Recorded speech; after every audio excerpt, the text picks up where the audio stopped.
আনোয়ার তোমার লগে একটা মাত আছিল। কি তো হয়েছে কলি? কলি তুমি আইসো নি? আমি তোমার দেখার লাগি খুব বেশি ইচ্ছা করে, ওটার লাগে বইয়া বইয়া গান গাইতাম। আনোয়ার আমরার মনে হয় আর দেখা হইতো না, সবটা শেষ হয়ে গেছে। কি তো হয়েছে কলি? আমি কিছু বুঝলাম না, কিটা শেষ হয়েছে আর আমরা দেখা হইতো না কেন?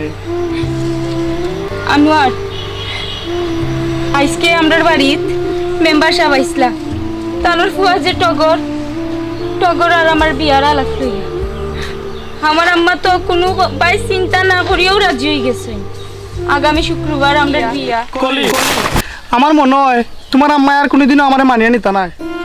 তার তুমি এক কাম করো, তুমি টগরের বিয়া করে লাও, সারা জীবন সুখে থাকবাই, আর আমি সবসময় তোমার সুখটাও দেখতাম চাই। না আনোয়ার, তুমি যেখান কইরা এইখান কোনোদিনও সম্ভব না।